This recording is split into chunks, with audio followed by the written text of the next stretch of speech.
యేసుక్రీస్తు నామములో మీ అందరికీ శుభములు తెలియపరుస్తున్నాను. దేవుని యొక్క మహాకృపను బట్టి మీకు ప్రతిరోజు మార్నింగ్ మన్నాని ఈ కార్యక్రమాన్ని పరిశుద్ధాత్మ ప్రేరేపణతో అందచేయటానికి దేవుడు కృప చూపిస్తున్నాడు. నేను మీ దగ్గర కోరేది ఏంటంటే ఈ కార్యక్రమాన్ని అనేక మందికి షేర్ చేయండి. అంతేకాదు ఈ యొక్క దైవం చెక్కని యూట్యూబ్ ఛానల్ గురించి పరిచయం చేయండి. నేను మీ కొరకు ప్రార్థన చేస్తాను, మీరు నా కొరకు ప్రార్థన చేయండి. దేవుని బిడ్డలారా, యోనా గ్రంథంలో మనకు నేర్చుకోవాల్సిన విషయాలు చాలా ఉన్నాయి. దాంతోపాటు ప్రార్థన అంశం కూడా మనం నేర్చుకోవచ్చు అన్నమాట. యోనా గ్రంథంలో 1వ అధ్యాయం 4వ వచనంలో చూస్తే ఆ తుఫాన్లో ఓడ చిక్కుకున్నప్పుడు దాంట్లో యూదులైన వాళ్ళు ఉన్నారు, బయట వాళ్ళు కూడా ఉన్నారు, అన్యులు కూడా ఉన్నారు. వీళ్ళందరూ కలిసి ఎవరు దేవునికి వాళ్ళు ప్రార్థన చేస్తారు. యూదులు ఏమని ప్రార్థన చేసి ఉంటారు? వాళ్ళు ఒక్కరికే కాకుండా ఈ ఓడలో ప్రయాణించే అందరినీ రక్షించండి ప్రభువా, కీడు నుండి తప్పించండి ప్రభువా, ఈ అపాయం నుండి తప్పించండి ప్రభువా అని ప్రార్థన చేస్తూ ఉంటారు.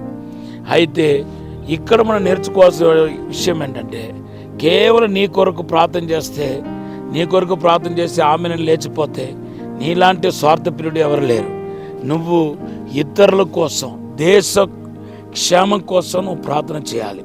తిమోతికి రాసిన 1వ పత్రిక 2వ అధ్యాయం 1 నుండి 4 వచనాల్లో మనం చూస్తే బైబిల్లో రాయబడి ఉంది.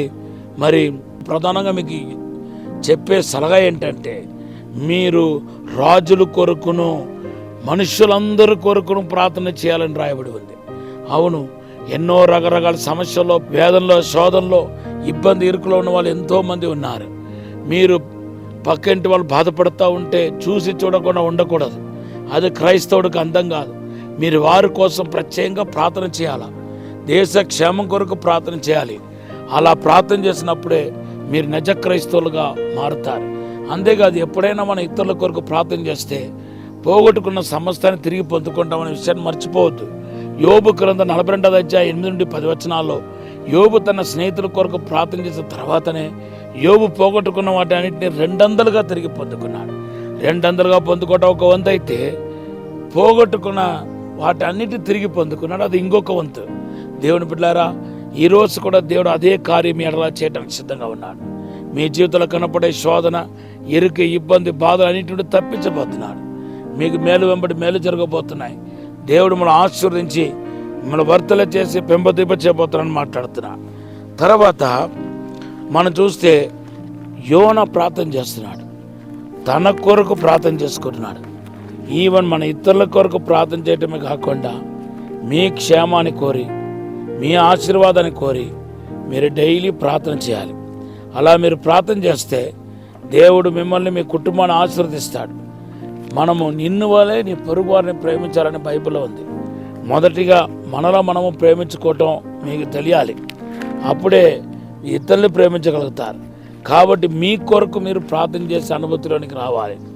ఈ యొక్క కీడు నుండి తప్పించమని యోనా 2వ అధ్యాయంలో తన కొరకు ప్రార్థన చేశాడు. ఈరోజు మీ కొరకు మీరు ప్రార్థన చేసుకోండి. మీరు ఏదైతే అడగబోతున్నారో దాన్ని ఖచ్చితంగా తిరిగి పొందుకుంటారు. యేసు గెత్సేమనీలో తన కొరకు ప్రార్థన చేసినట్టుగా మన పరిశుద్ధ గ్రంథంలో చూస్తున్నాం. పరిశుద్ధ పౌలు కూడా ప్రార్థన చేసినట్టు కనపడుతున్నాడు. అలా ప్రార్థన చేసిన ఆయన ప్రార్థన దేవుడు ఉన్నాడు. అలాగే ఎవరెవరైతే తమ కొరకు ప్రార్థన చేసుకున్నారో వాళ్ళందరూ ప్రార్థన దేవుడు విని అసాధారణమైన అద్భుతమైన కార్యాన్ని చేసినట్టుగా చూస్తున్నాం. తర్వాత నినివే పట్టణం కోసం నినివే ప్రజలు ప్రార్థన చేశారు. యోనా గ్రంథం 3వ అధ్యాయం 7, 9 వచనంలో మనం చూస్తున్నాం. తన స్వకీయులు నశించిపోకూడదని ఒకరితో ఒకరు ప్రార్థన చేసుకున్నారు. దేవుడు ఆ ప్రార్థన కూడా విన్నాడు. అలాగే యోనా కూడా దేశ క్షేమం కొరకు ప్రార్థన చేశాడు. ఈరోజు మీరు ప్రార్థనలో నిలకడగా ఉండండి. మీలో ఏదో ఒక పొరపాటు లోపం ఉందంటే అది ప్రార్థన అనే లోపమే. మొదటిగా సాతాను మిమ్మల్ని అటాక్ చేసినప్పుడు ప్రార్థనలో మిమ్మల్ని శూన్యంగా చేస్తాడు, ప్రార్థన చేయకుండా ఆపుతాడు. తర్వాతనే వాడు ఏం చేస్తాడంటే మీ ఆత్మీయ జీవితాన్ని నశింపచేస్తాడు. కాబట్టి ఈరోజు పరిశుద్ధాత్మ దేవుడు మీతో మాట్లాడుతున్నాడు. మీరు ప్రార్థనలో మెలుగుగా ఉండాలండి. లూకా 21:34-36 వచనాలు చదివితే బైబిల్ రాయబడి ఉంది, మొదటిగా కొన్ని కార్యాలు విడిచిపెట్టి ప్రార్థన నిలకడగా ఉండమంటున్నాడు. అత్యాశక్తితో ప్రార్థన చేయాలి. ఈరోజు మీరు ఏది అడిగినా దేవుడు ఇవ్వటానికి సిద్ధంగా ఉన్నాడు. మీకు విడుదల ఇవ్వడానికి సిద్ధంగా ఉన్నాడు. మిమ్మల్ని ఆశీర్వదించడానికి సిద్ధంగా ఉన్నాడు. ఈ సమయంలో చిన్న ప్రార్థన చేస్తాం. పరిశుద్ధము నమ్మకమైన పరలోక తండ్రి, ఇప్పుడు ఆశీర్వదించండి ప్రభా. ప్రార్థనాత్మతో నింపండి, ప్రార్థన శక్తితో నింపండి ప్రభా. దైవిక ప్రసన్నముతో వెలుగుతో నింపండి ప్రభా. ప్రార్థన పరులుగా చేయమని తాక్కుమని యేసు నామములో అడిగి వేడుకుంటున్నాం తండ్రి. ఆమేన్, ఆమేన్. ఎండిపోయిన మీ జీవితాన్ని దేవుడు చిగురింప చేయబోతున్నాడు. లోతైన ఆత్మీయ అనుభవానికి వెళ్ళబోతున్నాడు. మీకు దర్శనం ద్వారా, కళల ద్వారా మీతో మాట్లాడబోతున్నాడు. 2 అద్భుత కార్యం మీ కుటుంబంలో జరగబోతున్నాయి. మీరు సాక్ష్యం చెప్పబోతున్నారు.